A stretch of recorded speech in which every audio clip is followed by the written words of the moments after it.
Okay, we may start. A warm welcome to everybody.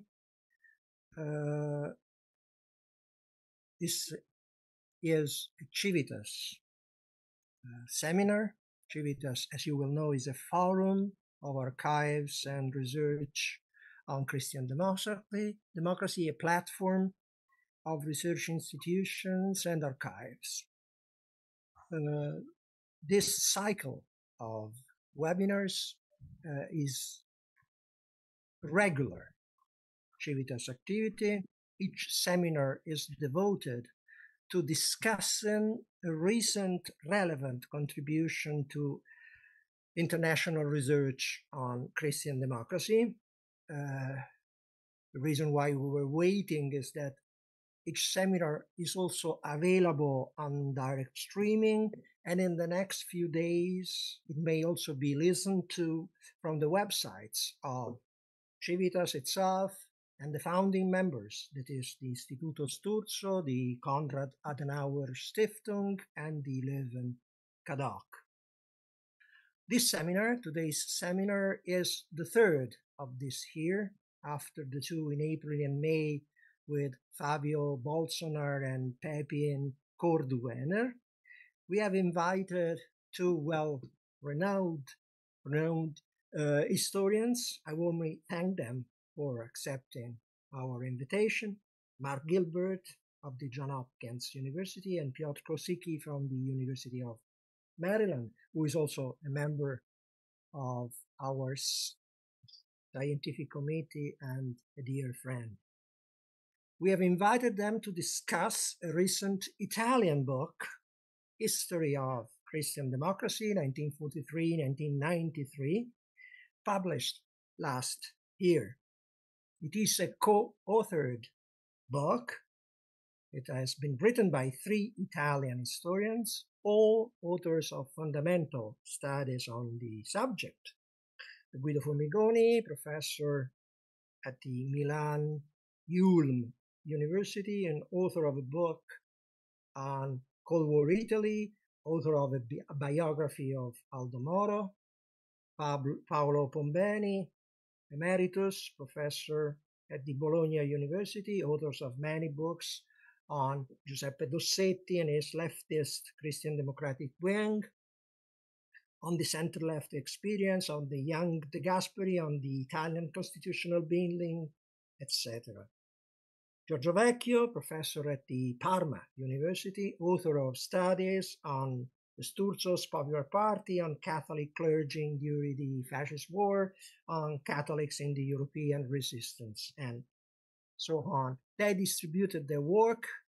Pombeni wrote chapters from 2 to 5. That is the De Gasperi's Age, the following crisis of centrism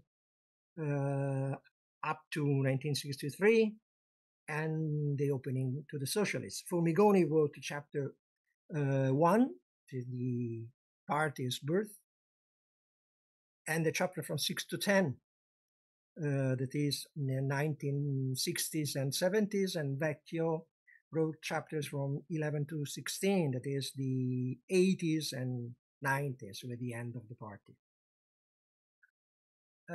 The book has many pages, 700, around 700, but I have to add that at the moment, this book, notwithstanding this, is a real success in Italy, one of the bestsellers among the essays.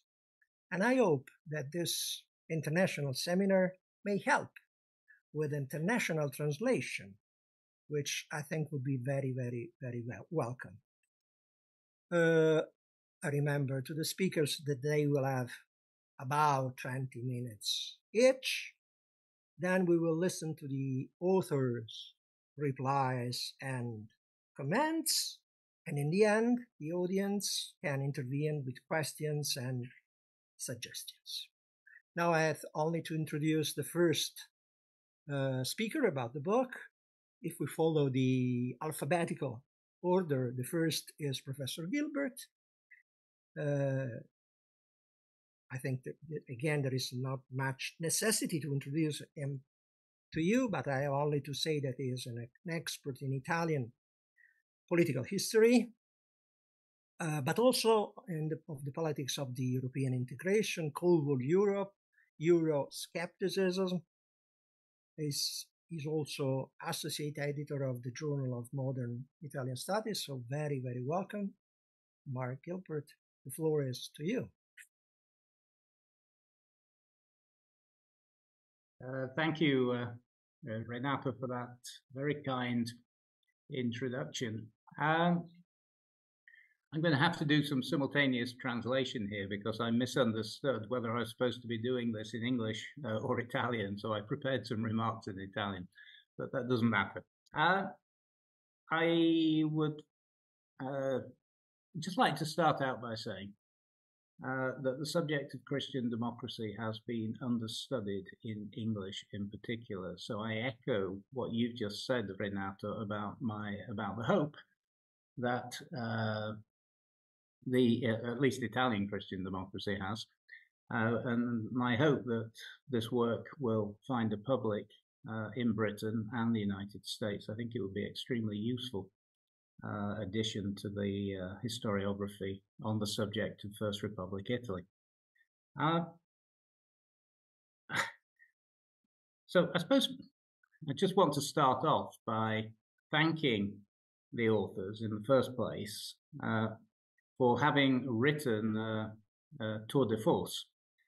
I think this book is dettagliato e esaustivo. It's highly detailed and thorough.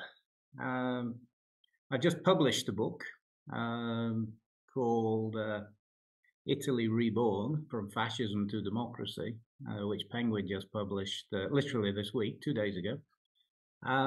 And I really wish I'd been able to consult this book while I was writing the book I just published. In particular, there was some really interesting stuff in the first 4 or 5 chapters, which I wish I'd known. I thought the book was coinvolgente. It was extremely enthralling, despite its length and despite the complications of its subject matter. At the end of the day, what is the argument of the book? What is the subject of the book? What is the theme of the book? It is the internal politics of Christian democracy and the centrality of Christian democracy within the Italian political system during the First Republic. And I'm going to be very frank, such a subject could easily have become un po' pesante. It could easily have become rather hard work for the reader, but it isn't. And I can well understand why it's actually selling rather a lot of books. Because you can see, I think, from this book, the importance of Christian democracy at the center of the political system, but also what really does get brought out is the what you might describe as the internal dynamics of the party itself.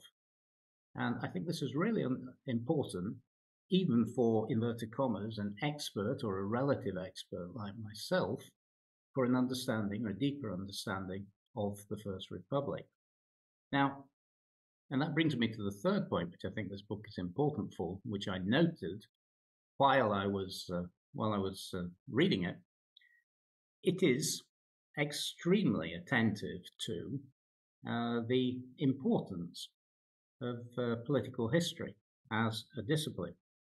Now, that's fairly obvious, you might say, but actually it's not nowadays. I think sometimes we tend to forget that politics, both with the capital P and with a small p, matters. And indeed, it can matter rather a lot. I became very conscious of this when I was writing my recent book. You know, Italy really wouldn't have become a democracy after World War II without the presence of Alcide de Gasperi. He made the right decisions at the right time.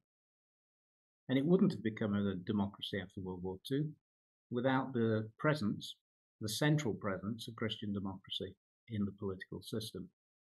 Now, to everybody here on this webinar, that might seem a fairly obvious thing to say.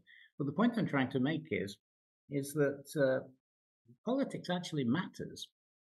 If we want to understand why certain decisions are made, and these decisions have beneficial or indeed negative effects on the countries that we're studying, we actually need to take political parties seriously. We need to look at their internal workings. We need to assess how they came to the decisions that they did. There was nothing making Italy a democracy after World War II. Nothing at all. That was bound to make Italy a democracy after World War II. It was the democracy was constructed by Christian democracy and also the other parties. I'm not saying this was a simple explanation that De Gasperi simply, this is not just pure great man history, but I am saying that it's really important, I think, to understand the role of political parties in the making of political decisions and the importance of political decisions for the development of societies. And this book, I think, is an extremely, extremely useful addition to the literature in this regard. Now, in second place, the second thing I wanted to say, the second general thing, then I'm going to get more specific. The second general thing I wanted to say, and here I'm perhaps overgeneralizing on the basis of the literature in English, but perhaps not. I think, at any rate, in the literature in English, the Christian democracy in Italy, the picture of Christian democracy in Italy, is dominated by certain stereotypes. I don't want to over-exaggerate this, and I don't want to say that there's not plenty of people who have worked on Christian democracy who don't do this, but generally speaking, particularly in what you might describe as general historiography, the literature on Christian democracy in English is dominated by certain stereotypes. And these are: 1. Christian democracy was a party that governed through clientelism. 2. Christian democracy was corrupt. 3. Christian democracy was to a very large extent dominated by or led by the church.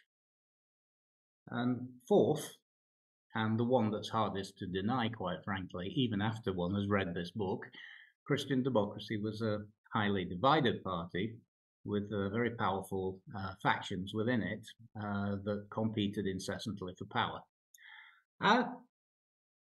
Now, I think this general picture, and in the great British tradition started by The Economist of simplifying and then exaggerating, that's what I've been doing there. But nevertheless, I think that broadly speaking, this caricature, and of course caricatures do reflect the original, no?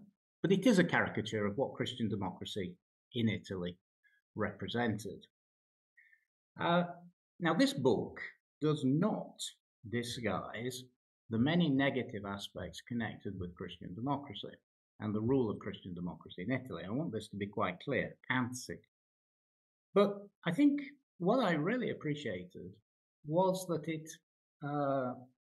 inserted them into a broader picture of what the party stood for and what the party's internal debates were about and what the principal intellectuals and politicians in the party wanted to achieve. And what emerges from this book, and I think it's really important that this does emerge, is that Christian democracy was a highly complex political force, one that reflected the divisions, cultural, political, social, economic, of Italy itself. And I think, too, that Christian democracy, what comes from the book, is that Christian democracy was absolutely central to and intrinsic to a wider, highly complex political system. which it had the task, the very far from easy task, in fact, the almost impossible task of managing and leading. It really wasn't difficult. It wasn't easy, sorry, to govern Italy at almost any time during the First Republic. Well, that was the task that Christian democracy, more than any other party, found itself facing. It was a party, in other words, that had heavy responsibilities, a heavy burden of responsibility on its shoulders. And I was quite struck reading the book how conscious the political leaders of Christian democracy were of this burden that they had to carry. It was, in other words, and here, this is my punchline on this point, it was a partito di governo, non solo di malgoverno, right? It was a party of government and not just of misgovernment, yeah? Now, I've just learned from your introduction, Renata, that the part I'm going to concentrate on was actually written by Giorgio, who I've never had the pleasure of meeting, because I wanted to concentrate my remarks, which on one part of the book.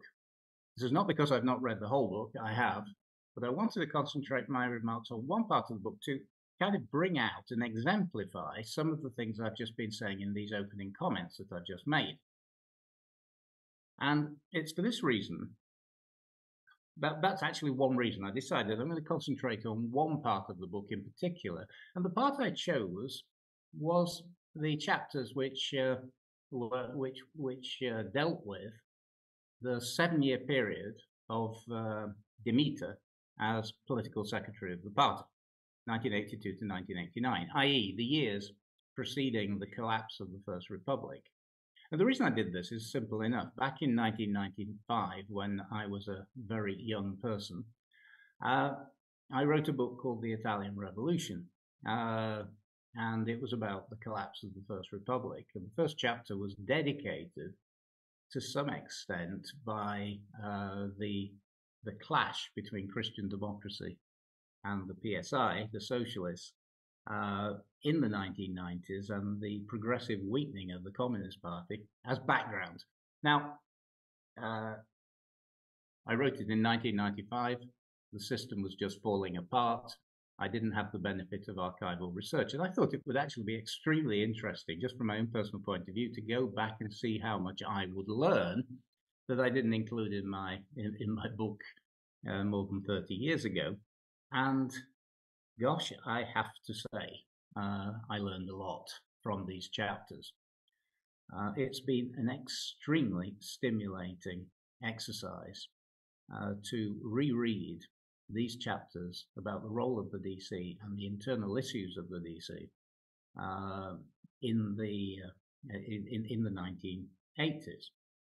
I mean, these were the years in which, of the degradazione della politica, no? These were the years in which politics declined in Italy. The First Republic, its politics unquestionably suffered a degree of degradation. It was years in which the DC, who were experts in gradually wearing down other parties so they fitted in with their points of view, had to suffer the logoramento of the Socialist Party. And it was also a period in which the DC's hegemony over the political system vanished.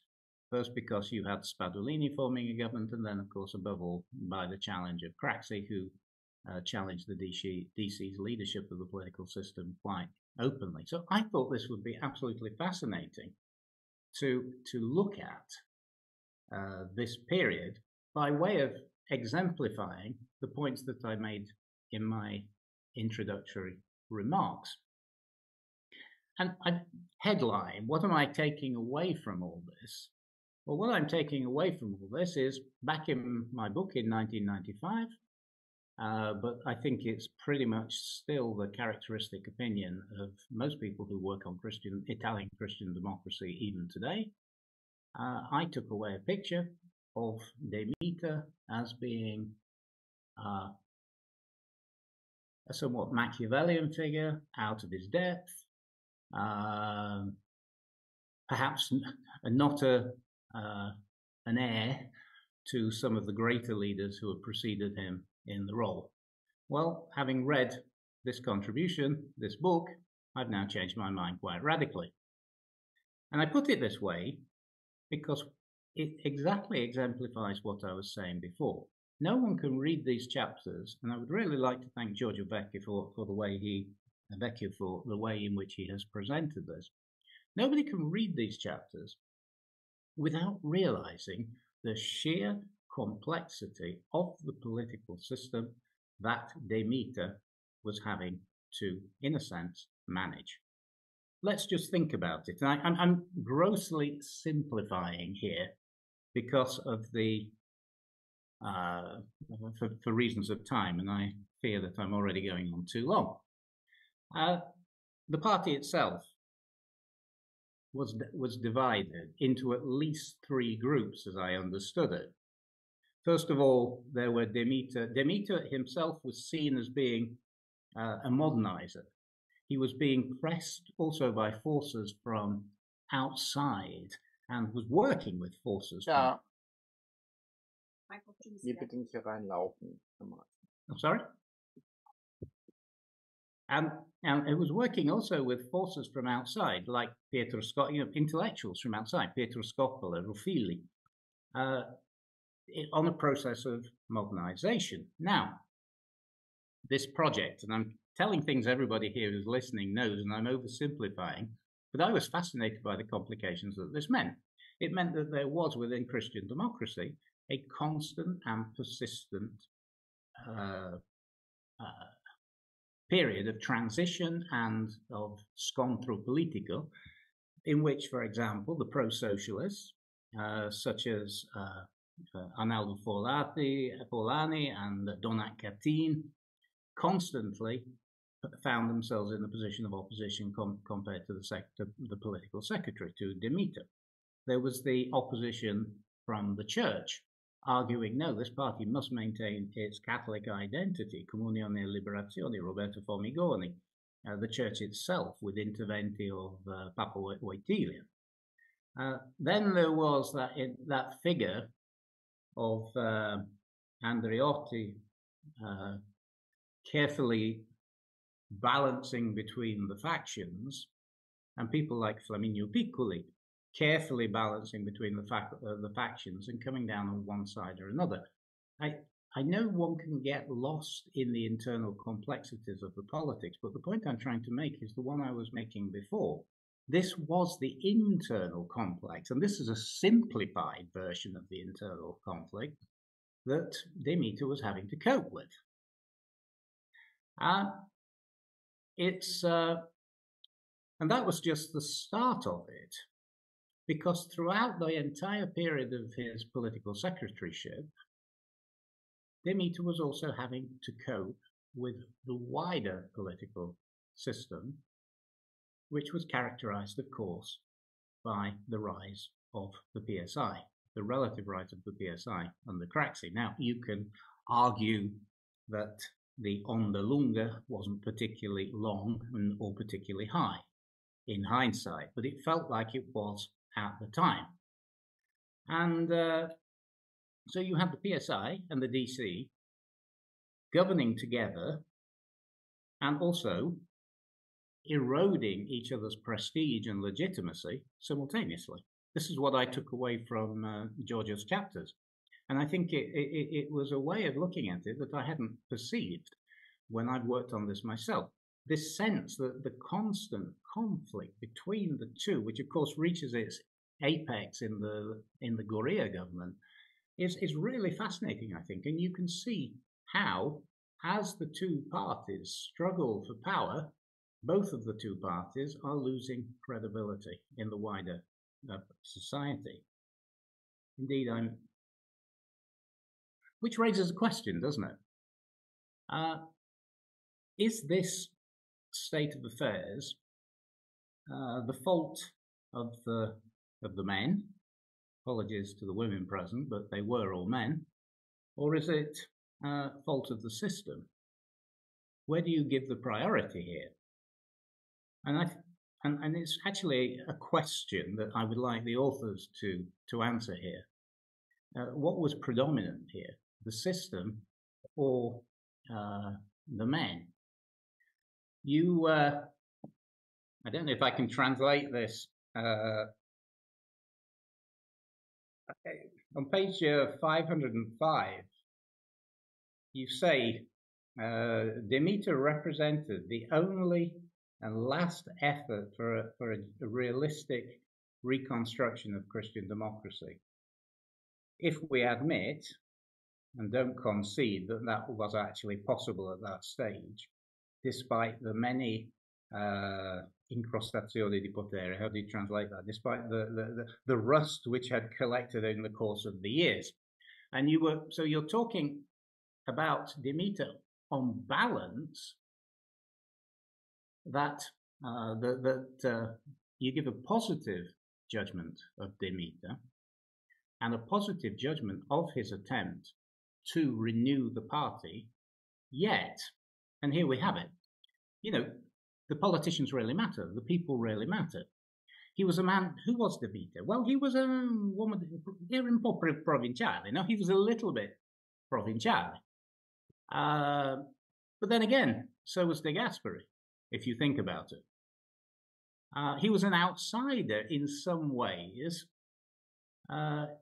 You say again and again, and I thought this was interesting, about how concerned he was about the wider social changes that were taking place in Italy. And you present him very much as not being the usual boss meridionale. He wasn't a purely a political leader from the different context, albeit he was one from a certain provincial background. But he perhaps didn't, when you look at how he acted, have the moral strengths of leadership or ideological breadth and clarity to represent himself as a leader. Having said that, how much of that judgment I've just made, and which I think comes through in your book, is due to the circumstances that I've just described in which he found himself? Because this is what I think is really interesting. He had il nemico in casa, right? He had enemies within the party. He had quite a large number of people in the party who were really quite determined to make sure he couldn't lead it. First point. And second, and above all, he had a ruthless adversary within the government. And I'm talking here of Craxi. And this brings me back to the point. As I say, back in my youth, 1995, a very, very long time ago, I did write a book on this topic. And my chapter on the 1980s was extremely negative about the role of the Socialist Party. And I'm glad to say that reading this book, although it taught me a great many things I didn't know, confirmed my negativity about the role of the Socialist Party in 1980s Italy. I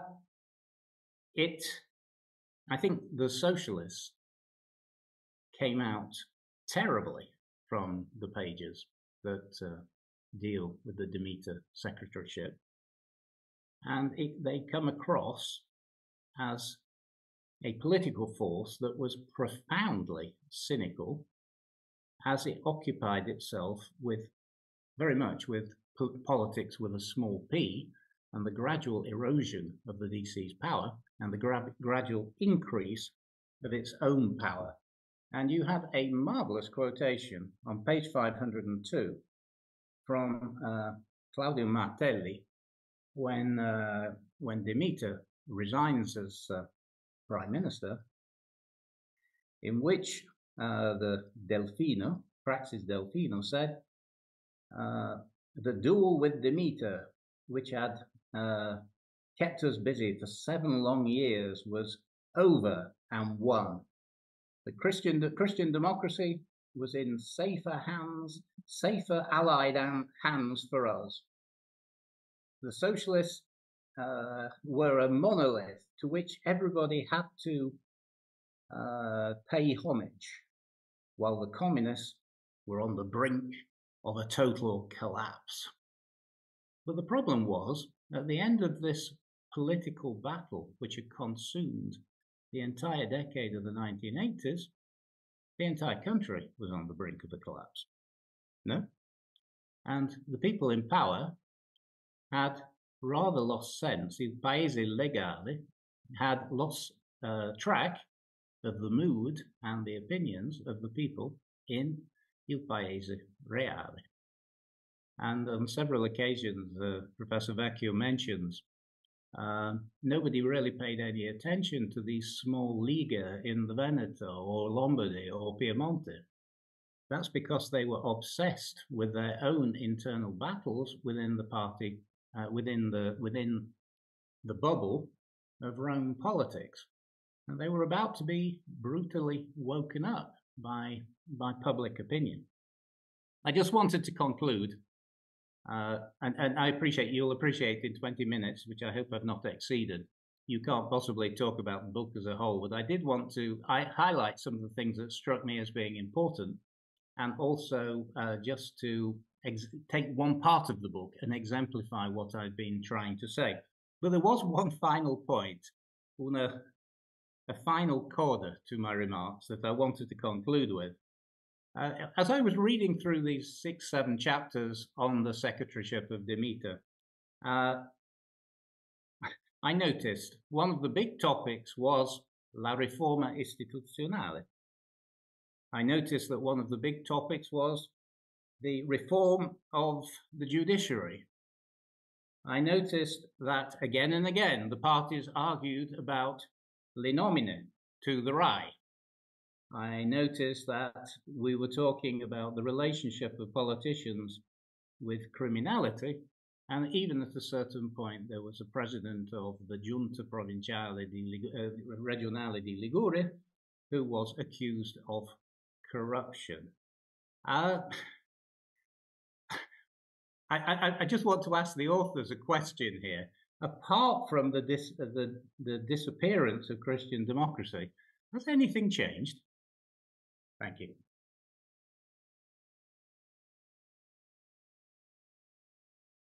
Thank you, Professor Gilbert, for this very interesting and enlightening view of the book.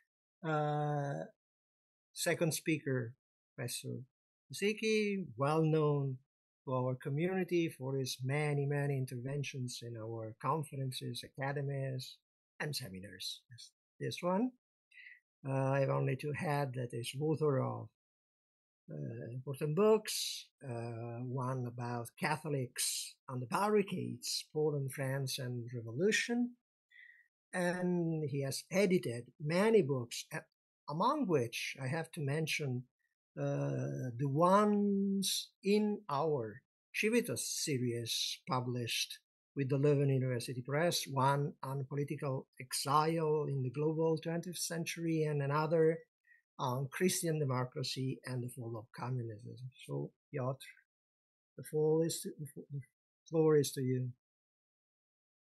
Thank you so much, Renato, for the invitation and the kind introduction. Hello, everyone. In some respects, I'm very glad to go second. In others, I will happily shorten and excise elements of my planned remarks. I actually, my basic strategy, first off, I should echo what Mark Gilbert said and just begin with real congratulations for the authors. And this is clearly the yield of an enormous amount of work, and that doesn't even begin to cover it. I am reminiscing also about decades ago when I was writing a thesis many years ago as an undergraduate and finding myself stuck with Scoppola and Budget Bozzo and all those famous books which started smelling not so good by the early 21st century in the library stacks from the late 1970s. And it's such a pleasure to be able to pick this book up and know that I will simply be able to give my PhD students this title and have them begin with such a comprehensive overview which is also at once more critical, more removed, more comprehensive, and it covers the entire time period, which obviously was not possible in the 1970s and 1980s. And in that respect, I'm very, very glad that Professor Gilbert highlighted in his remarks the 1980s, because that is far and away the most, I think, critical contribution. Actually, not to banalize the other parts of the book, and I'm going to talk more about the 1940s and the 1960s. But I wanted to say I have not seen this before, and it is such a pleasure to see. I will say as a caveat from myself that I feel like I'm somewhat of an accidental member of this panel. I'm not an Italianist. I haven't written substantially on Italy since I was in my early 20s. But by the same token, I do follow the literature. I do use Italian archives, and Italy is figuring in the project that I'm currently working on the globalization of Christian democracy and its limits in the 1960s and 70s. But that being said, I am also actually, in parallel with this book, I was reading the new book just published, I think it was with Oxford or with Cambridge, but in English, by Rosario Forenza and Bjorn Thomason on Italy's Christian democracy. And it made for an interesting point of conversation for me. This book is much more focused on, it is a defense of the political and a defense of politics classically understood. But I actually think that makes for potentially maybe a forum to consider in writing at some point, because especially if the authors of this book are looking for non-Italian language venues, especially in English, I think that we could be looking at a real renaissance, especially 5 years from now, as master's and PhD students really begin drawing on and beginning with new research agendas inspired by what they've been reading here. A new renaissance in serious, not just party political history, but also history of political ideas when it comes to Italian Christian democracy. And that's not only a welcome development, it is an essential development. So all that by way of saying is 2024 and 2023, which I guess the book was published last year, seemed to be an auspicious moment for thinking about the future, the historiography of Italian Christian democracy.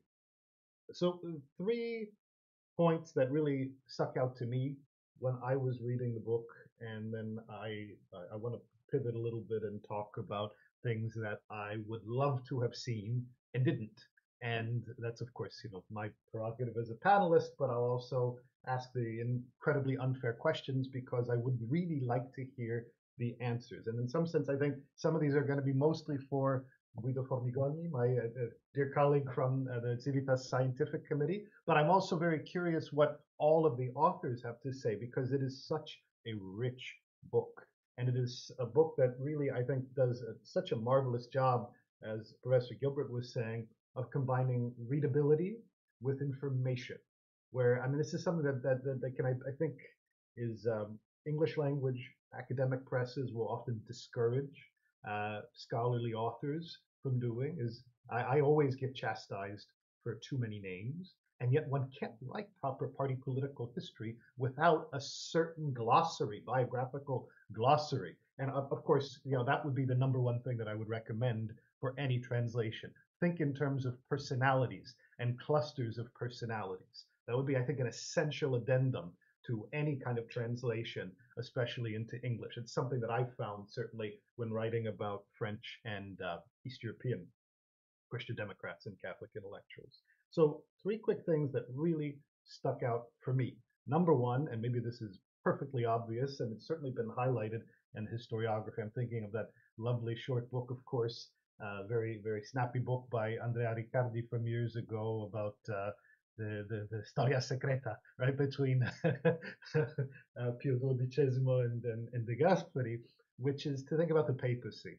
And I actually found, I was curious approaching this book, partly because of the state of the art and the historiography was until the last couple of years.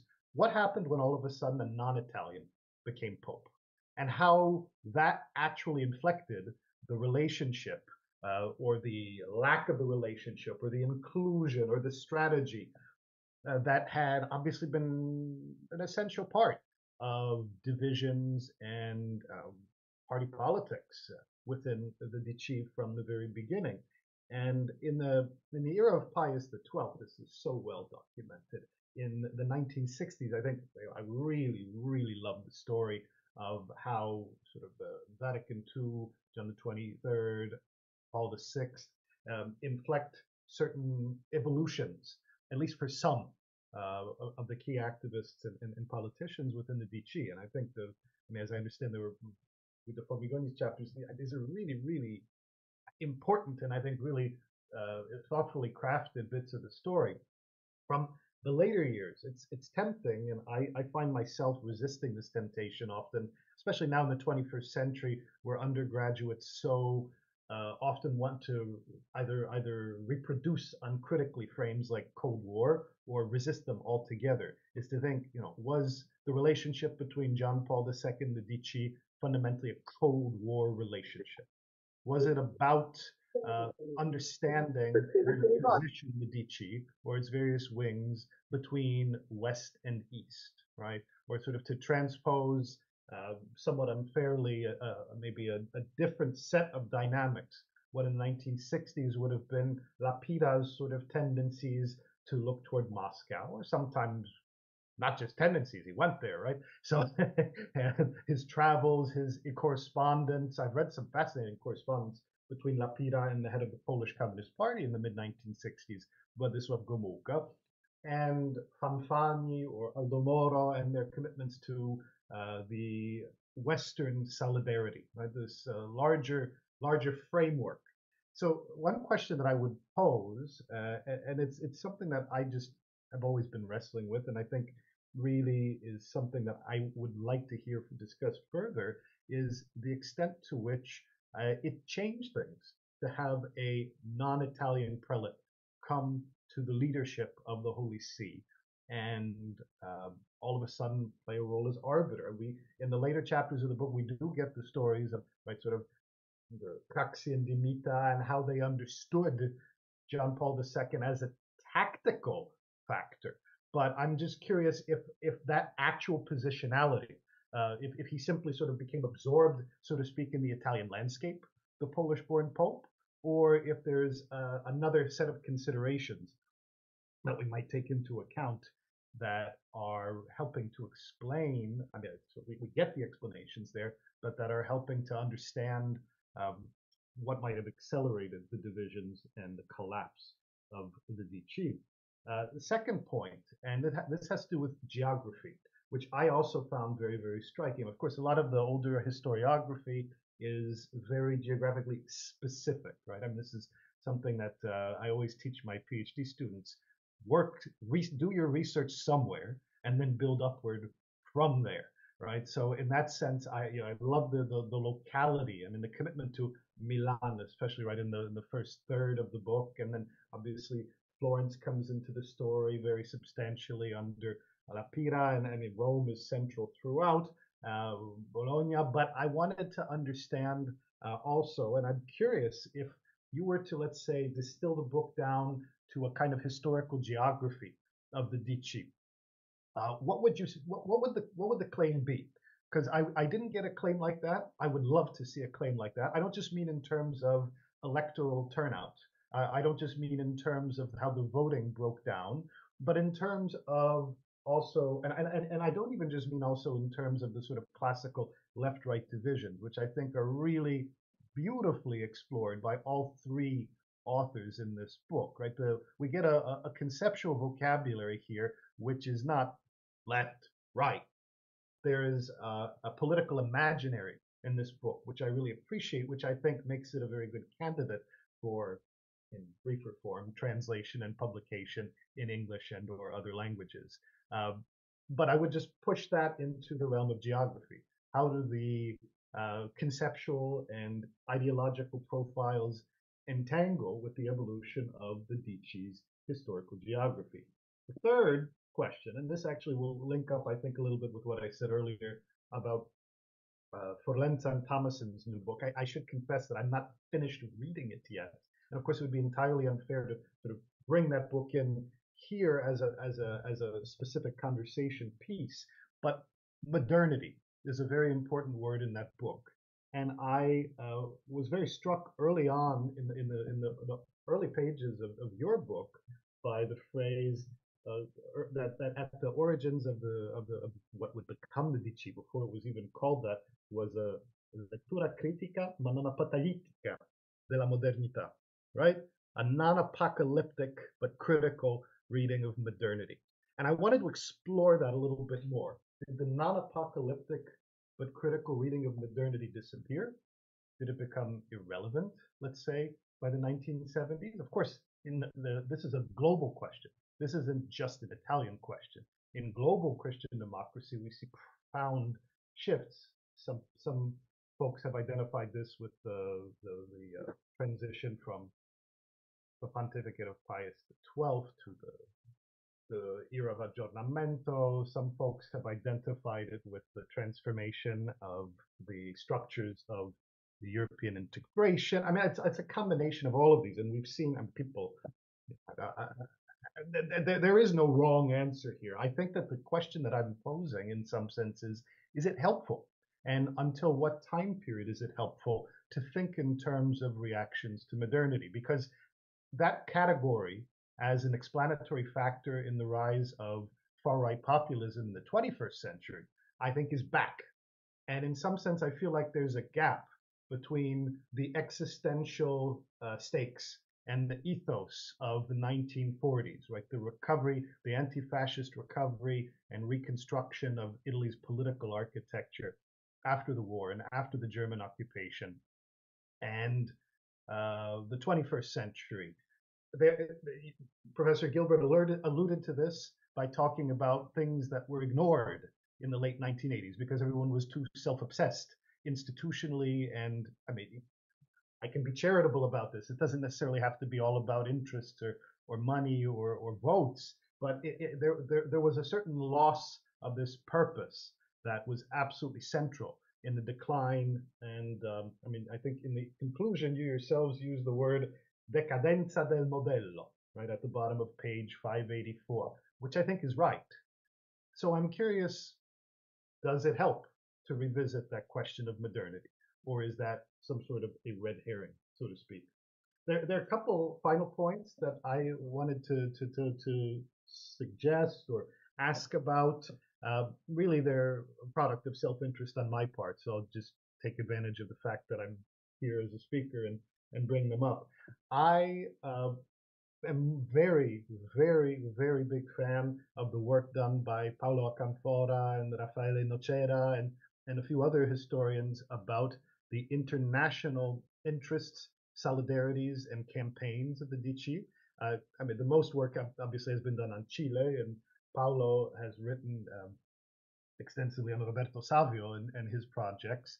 But I was just curious more generally, because there's really only one page in this book that talks about Italian involvement, page 281 in the printed version, that talks about Italian involvement in, especially in the 1960s, in financing, training, and crafting a culture of global Christian democracy that would span the Atlantic Ocean and not only.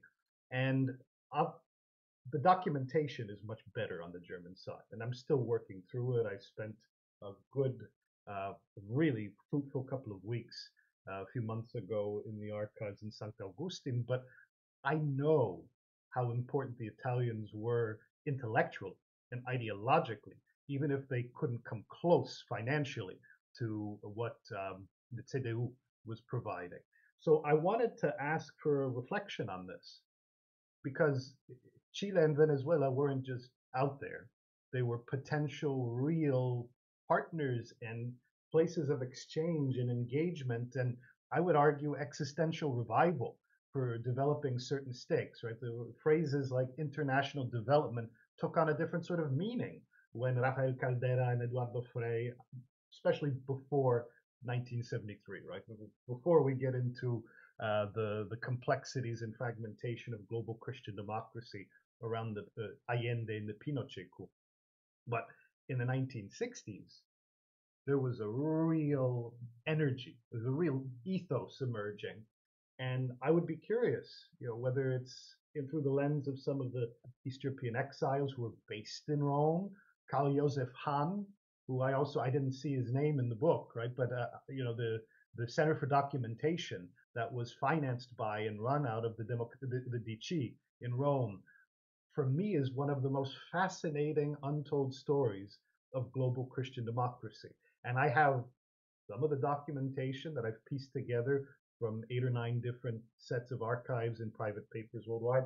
I'm just curious if you came across it, and if you think, and here's my actual question to you beyond the self-interested part, did it matter for the direction of the DC to be looking outwards and thinking, how could it reshape the world? How could it reshape solidarities? How could it potentially export Christian democracy? I don't know if he's still on the call. Giovanni Maria Cecchi had a wonderful chapter in the book I co-edited a few years ago, Christian Democracy and the Fall of Communism, on how Italian Christian democracy in its twilight still had some designs for exporting Christian democracy to Eastern Europe in the era of dwindling communism. So is this a real force in this party political story of Italian DC? Or once again, is it a red herring? I'll end just by repeating and reiterating my congratulations to the authors. If you're thinking about redoing this or truncating it or adding to it, or doing both, I would probably suggest taking away and then adding things like the biographical glossaries in English. I have some ideas, and hopefully we can all talk. But it's a pleasure to read the book. Thank you for the invitation. Thank you, Professor Kosicki. Very inspiring presentation of the book. Now I think it's time for the authors to reply, make their comments, observations, and then we will pass to the audience. I don't know in what kind of order you prefer to intervene. Alphabetical, again, alphabetical. So let's begin with Guido from Megone. Okay, I could begin and begin with very much thanking for your comments, your insightful and very interesting lecture of our pages. I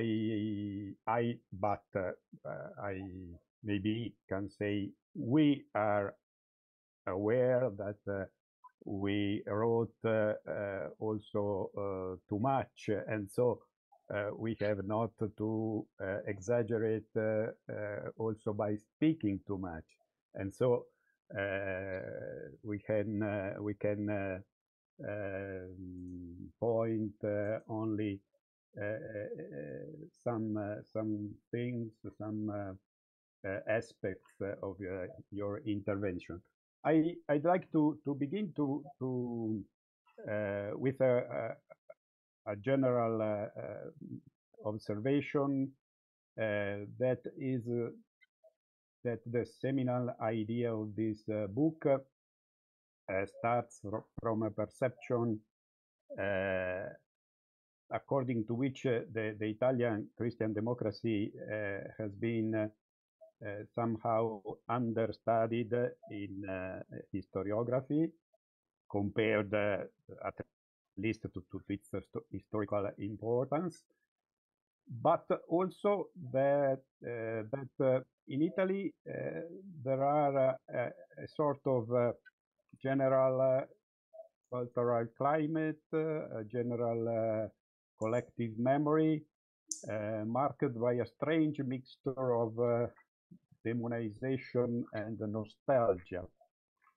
And our goal was to try to historicize in an appropriate way the long historical parable of the party. Mark spoke of the stereotypes that are current about Italian Christian democracy, and so we try to go beyond these stereotypes. And 2 points, and I let to my colleagues other observations.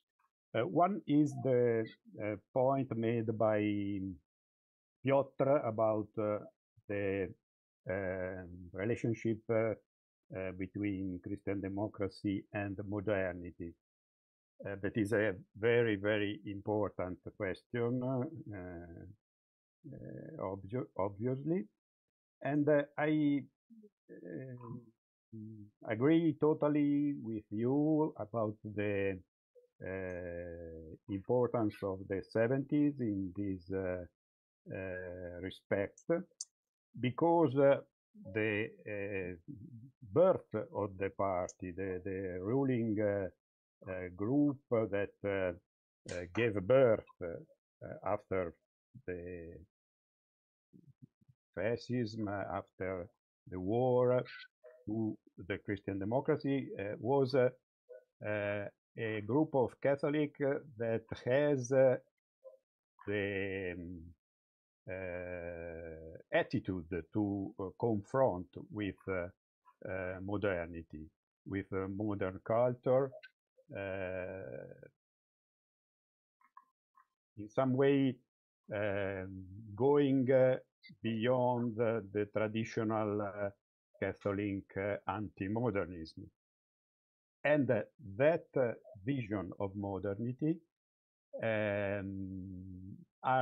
is important to read the first phase of the long parable of Italian Christian democracy. That is the phase of the first 2 or 3 decades,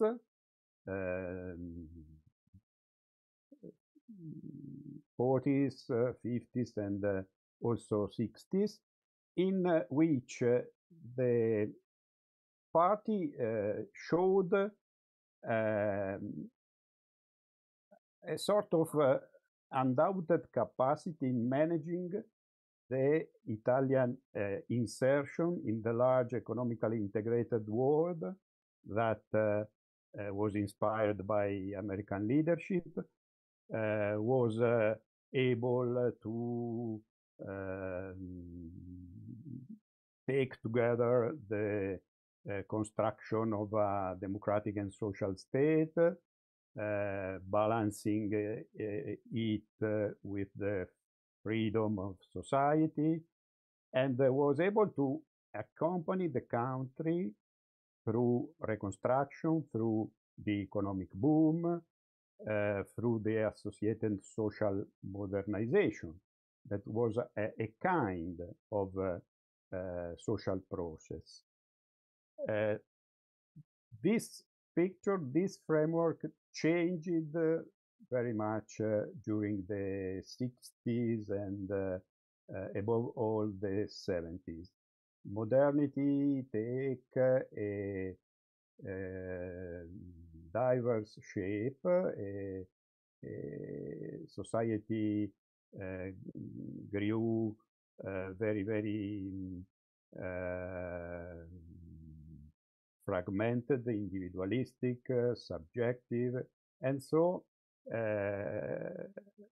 the changes was also of an international system that was not the Fordistic model of the post-war phase of the golden age of capitalism. And so also from this point of view, modernity became more complex and more difficult to manage.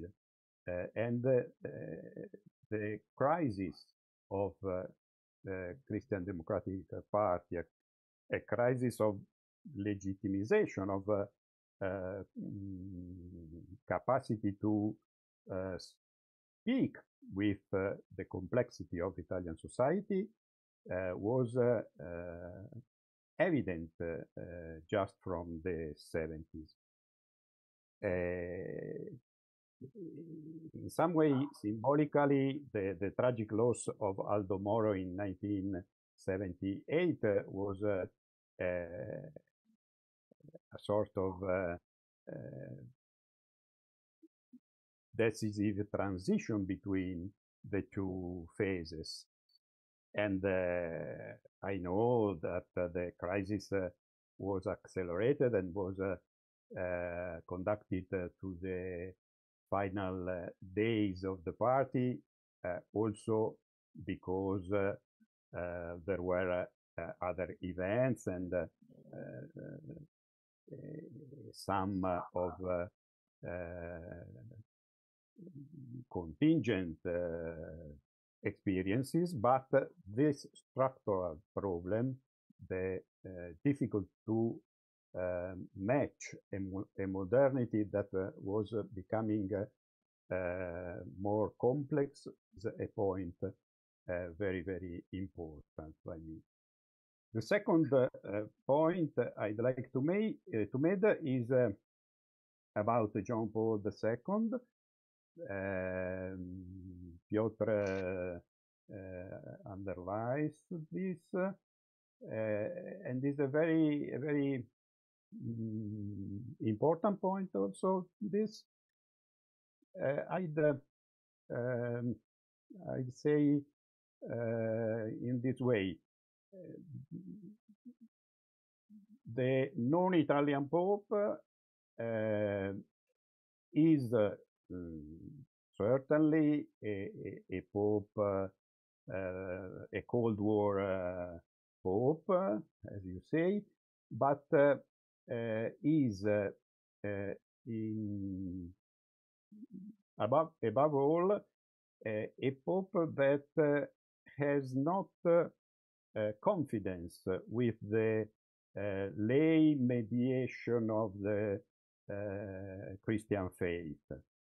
His problem was to reaffirm after the Second Vatican Council and the period of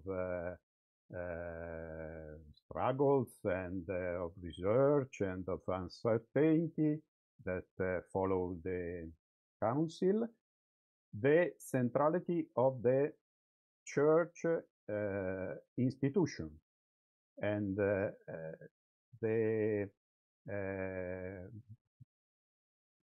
his model was that of a church institution that speaks directly with the society, the politics, the governments. We have not to forget the revision of the Concordato, and this way of thinking the role of Catholicism in the society was very difficult to match by the Christian democratic leadership. That was proved, and this I think is very important, notwithstanding the continuation of the support, the electoral support, the organizational support of the ecclesial community and of the Italian Bishop Conference to Christian Democratic Party, but the relationship was never that of the previous days. That was a difficult and complex relationship too, but was a relationship that had a sort of importance attributed to the party in the presence, in the testimony of Catholicism, Catholic persons in the society. And so this is an important change. I agree very much with your observations. I think I would stop here. Thank you again for your interventions. Guido, now the floor is to Paolo. Thank you all for your comments and the appreciation of our modest work. I will deal with some problems that were presented to our attention. The first was the observation made by Mark about the relationship between Christian democracy and the so-called building up of the Italian democracy more in general.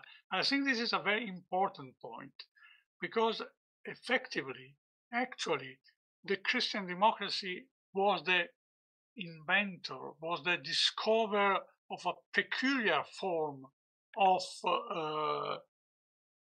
a constitutional system which was based on PR representation and which was constructed by, how can I put it, a sort of equilibrium between different worlds in a country like Italy, which was so characterized by many different worlds, different by geographic characteristics, north and south and central Italy, eastern, western part of the country, for different culture, some kind of Catholic culture, which was instead different in various parts of the country, socialist tradition, and the idea of the old elites, which were in a certain sense able to shape the Italian culture through their hegemony, which they exerted over the school and the educational system. Well, all this could be a sort of explosive mixture, which was taken into control, but this choice of making the Italian constitution a sort of system based on political parties.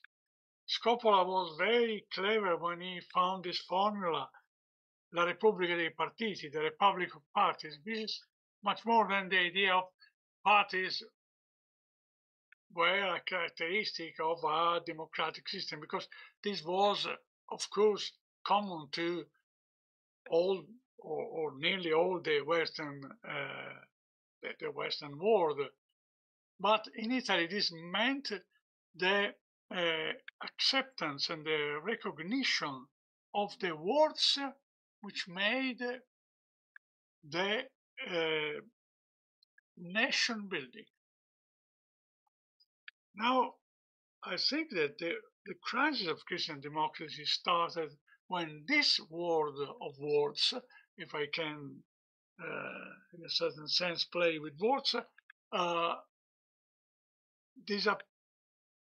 vanished under the pressure of what was called the society of individuals, the society of welfare state, of consumerism, etc., etc. Of course, at that moment, the political system of Italy was deprived of the resource of a system which was able to take together the different expressions of the world, but took into account a very important thing, that this diversity was maintained together for a very long time, but by a form of general sharing of what I would define a sort of basic Catholicism, which is not, of course, a religious question, but it's a question of popular culture or general culture, which established values, ways of life, attitude to the duties and to the privileges and to the relationship between genders, between social differences, etc., etc.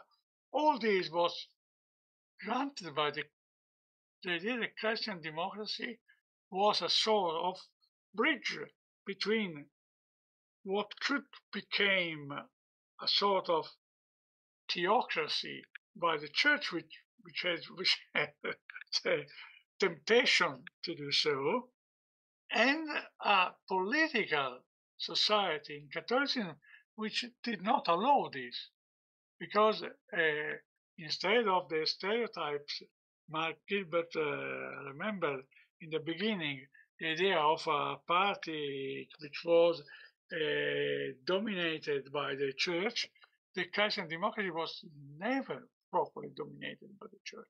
Certainly the church dominated part of the party, the so-called currents, some groups, but never the party, the party together. And this is the problem of modernity. The problem of modernity was certainly the trouble of all Europe. It was not only the troubles of Italy, because if we make a comparative history of the development of Western Europe, we will say that the problem of modernity, of modernization, is something which we can find in Germany, we can find in France, we can find in Great Britain. Of course, each country has its own peculiarities, but the general framework is nearly the same. The Christian democracy was able, in a certain sense, to guide the Italian society inside the modernity. It was not possible to avoid, but without to pay the price of the destruction of the social networks, of the social cohesion until a certain point. After this point, of course, this finished. And this is what was underlined by some intervention. The conflict, but my friend Giorgio Vecchio will say things much more interesting and clever than me about this. And it was the great conflict with the Socialist Party, which in the end of the 70s and in the 80s thought possible to become the leader of the new modernization, giving the country a new form of politics. Of course, this was a very disputable thing, and probably not done in the best way, but it was so, and probably one of the things with which we must confront in the next research is this conflict between the resistance of Christian democracy, in this sense supported by the Communist Party, against the idea of entering in a too much violent way into the new world which had lost its old roots, with the socialists which dreamed a new form of wars which was much more similar to what they thought it would be the, let me say, to use another stereotypes, the American society, and partially maybe of some countries of Europe which had this type of transformation. I think that, coming to an end of my intervention, that what remains to do is an enormous work, because our reconstruction was simply, how can I say, to put some basis to reconsider the history of Christian democracy, but it needs to be now extended to the interpretation of what really happened. Really happened in a story which is not a sort of how can I put it, a general continuous story, but it's a story which had at least three different times. The times of the rebuilding and the first entering in the modernity, which is the rebuilding after the war and until the center-left experiment. Then the so-called appeasement in the 60s until the end of 60s, when the first reaction to this appeasement appeared through the youth revolt, which took very deeply the system of Christian democracy, because part not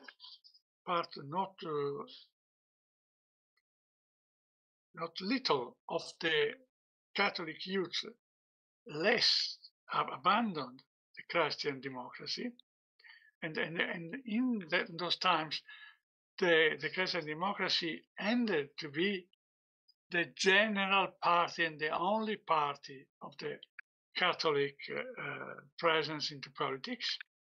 And then in the end, the problem of how to survive into a world which was very different from the world which was in a certain sense shaped by the end of the Second World War.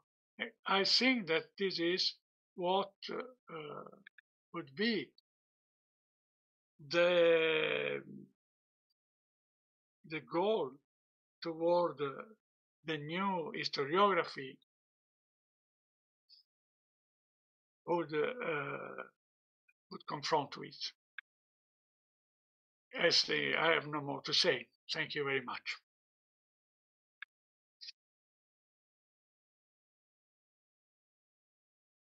Thank you, Professor Pombeni. Now, Giorgio Vecchio. Thank you. Thank also from me for your observations. First of all, I have never had sympathy for the Mita. Can I say that I didn't vote for him? So it's clear. In this book, however, I tried to reach a balanced judgment.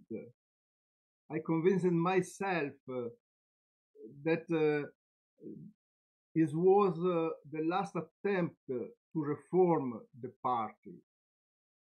The challenge was to make the DC survive.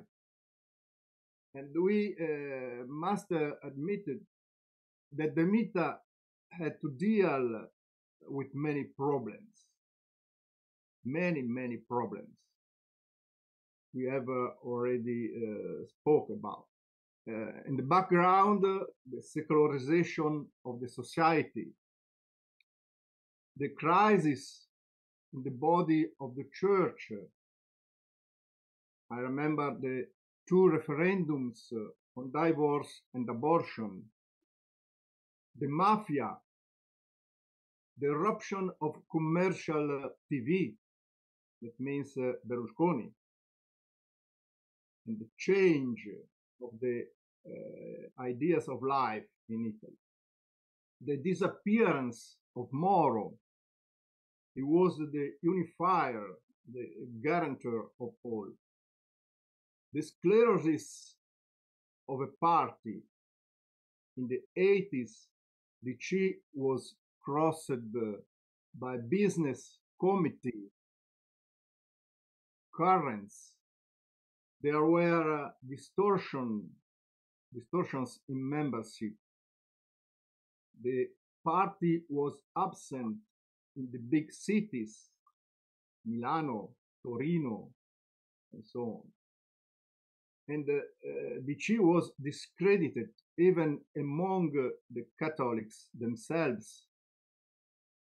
The party had lost political centrality. We have had the government of Spadolini and later Craxi, and the growing weight of scandals, involvement of big names like Andreotti. So De Mita tried to reform this party, and he understood the necessity to reform the political system, not only the party.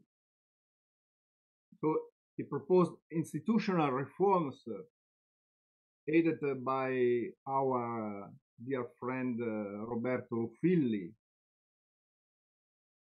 He wanted away with the perfect bicameralism. He wanted a more rigorous economic policy, and I remember Andreatta. But his politics was conditioned by two limits. First of all, it must rely to the currents, to the correnti, the fractions, that he would like to erase, cancel. And it breaks with the tradition of primus inter pares in the party. And this was a revolt, this comported revolt from the other leader of the party. And we must compete with Craxi. So this was an insurmountable contradiction. His power depended on the factions, the correnti, that he wanted to erase. And also, he had this conflict with Craxi. I think that the 80s marked a political transition in Italy from the existing system to a system dominated by the single personality, Craxi, De Mita, and later Berlusconi, and the personal parties. So, dear Mark, we can also say this was a failure of a man, but also a failure of the Democrazia Cristiana and a failure of the political system. Thank you. Thank you, Professor Vecchio. Of course, this conversation would continue. It would be great to continue this conversation. This seminar was scheduled up to 6 o'clock. We already passed the line. I think we may use some minutes more, only a few. So if there is somebody from the audience who wants to make question, observation. Yes, I see already Wolfram Kaiser raising his hand. So Wolfram, please. Yes, thank you very much. Thank you very much for a very interesting seminar. I must admit that I haven't read the book yet, so I'm just speaking out of the blue based on the comments during the last 1.5 hours. I have one very short practical question, which concerns your collective archival strategy. Did you actually use outside-in views? I mean, as reported, maybe just limited to autobiographies or other documents from people from outside of Christian democracy, for example, the socialists or the communists and so on, into the DC. Because I think that's also something that is not really done enough, generally speaking, in party history, to look at the dynamics and the interaction between the parties. You spoke quite a lot about the metapraxy and the Christian Democrats and the socialists in the 1980s, and I understand that's very important. But my practical question is, how did you do that? Based just on DC archives, or also other archival sources or interviews with people from the other side, so to speak? And then I would just like to reinforce Piotr's point about the question of global Christian democracy, but by adding my European dimension, because that's what I'm working on at the moment, particularly, of course, the European Parliament. My impression from looking at the European dimension of DHA politics and policy making is that it's an entirely one-to-one replica of its domestic structures and preoccupations. And in this sense, so, at least after the insertion of Article 38 into the European Defence Community Treaty as a sort of culmination of Italian influence in European integration, if you like, but then of course nothing comes out of it because the European political community and the DDC fail in the following year, in 1954. What I see, particularly with a view to the European Parliament, is two things. First of all, Italian investment, if you like, is very much in terms of intellectual contributions and almost nothing in terms of organizational resources invested into European politics and policy making. So in the end, everything is basically left to the DHC-dominated foreign ministry. It's a very traditional form of diplomacy, ultimately. And the more, if you want to say, use the political science framing, on a scale from 0 to 10, 10 means intellectual contributions. The Italians are always at 10 on the intellectual contributions and close to 0 on actual resources invested into European politics and policy making. And by resources, I don't mean money, because there was some money, but time, because they're completely preoccupied with the things that all the authors today and the discussants have talked about, which is internal correnti, competition and politics. And then, of course, government conflicts with other political parties, reconstitution, maneuvers, and so on. So it's very domestically focused, and the DG doesn't actually manage to overcome this in its external contribution in the European context. And I think, secondly, when it does come to the question of what are they contributing intellectually, it's based, if you like, on this scale of 0 to 10. It's very close to 10 constitutional and institutional reform matters. So you always have federalist contributions by DG politicians, also in the European Parliament, all the time. And this seems to reflect the preoccupation domestically with institutional reform of the entire political system, of the judiciary, of economic policies, and so on, into the institutional problems of the Italian political system, something that also appears to be reflected in the way in which they are preoccupied with institutional issues in the European Union nowadays, European Union or European integration context. Whereas when it comes to the question of broader practical policies and politics and policy making in areas of social, economic policy and so on and so forth, there's very, very little Italian engagement and contributions in the context of the parliament that I'm particularly looking at. So I'm wondering, in short, it's of course probably the case for all European countries that to some extent their European engagement and politics and policy making is a reflection of domestic preoccupations. But my impression is that it's almost a one-to-one replication in the case of Italy, and whether this is something that you agree with or you disagree with or you have looked into, or if you don't look into this in your book, whether you think it's worth exploring. Please, or no? Who wants May I? Yes. Well, for what pertains to the problem of the outside archives, yes, I think we all have the possible views in what the other thought about Christian democracy, especially for my part. Before writing this part of the history of Christian democracy, I wrote a book on the opening to the left, and in which I reconstructed globally the attitude of all the Italian parties toward the opening to the left, the so-called apertura a sinistra. And there are many materials about this, and I try, of course, it is always possible to find new materials. This is out of question. But for what was possible, I've tried to do this, and I've tried to do this also for the other parts, and my colleagues did the same for their parts. Also because it's not so difficult. There are a lot of stories already investigated about the attitudes of the other parties, the main parties. Certainly the Communist Party, which has a very big biography, the Socialist Party, which has research, the Liberal Party, etc., etc. So for this part, we did this. For the second part, the problem is always that the politicians invest in what they think to be good for their career in or in their country or toward history.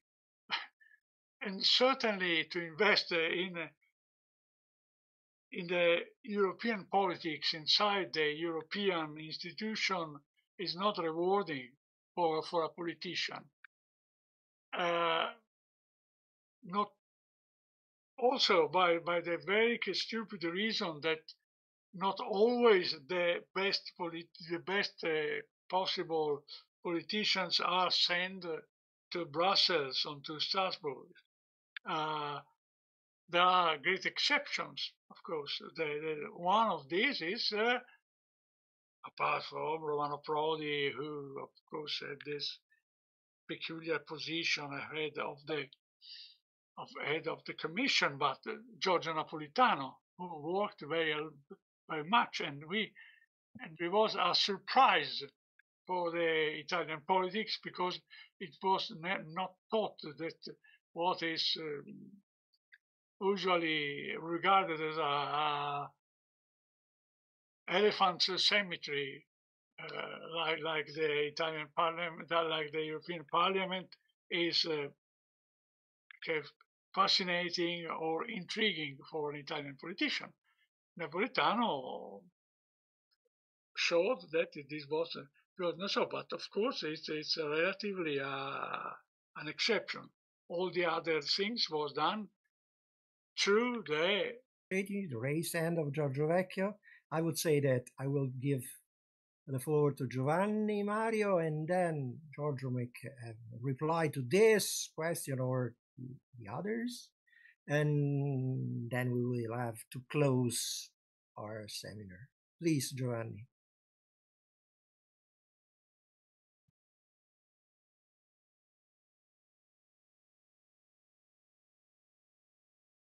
Nanni?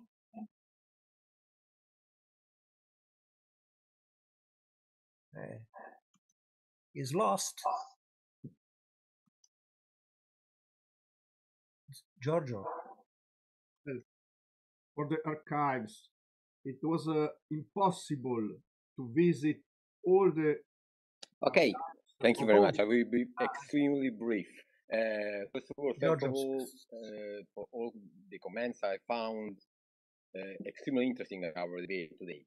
My question is, can you hear me? Yes, yes.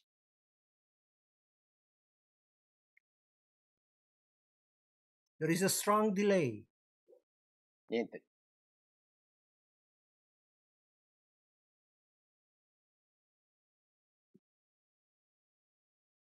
Disappeared again. We have lost Nanni. Yes. Please, Giorgio.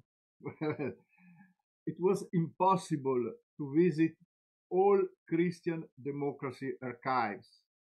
So more impossible to visit the archives of other parties.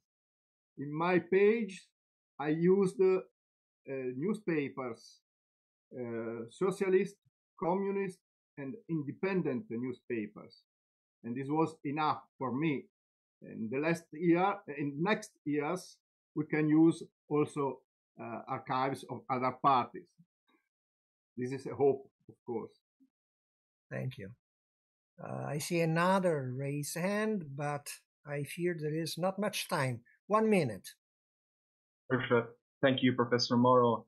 I will be very brief. I was thinking about the rule that Christian democracy. I had the pleasure to read the book, and I was thinking about the rule of Christian democracy in the European process, no? And I was wondering, in your opinion, which are the elements that contributed, for example, for the survival of some European parties, very similar to the Italian Christian democracy, for example, the German CDU, but didn't allow to the Christian democracy to survive in the 90s after the end of the Cold War.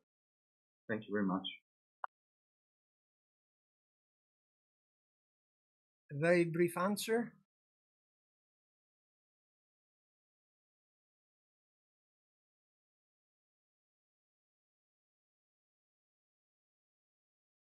Nobody? On the others? I try to give a few words.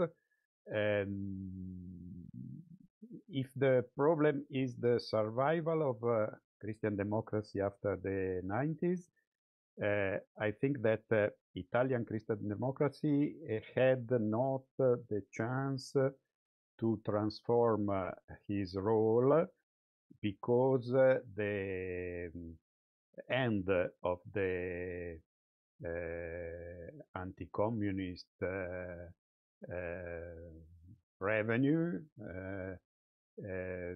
was arrived in a moment in which the difficulties of the Italian climate, the judiciary inquiries, the economic problems has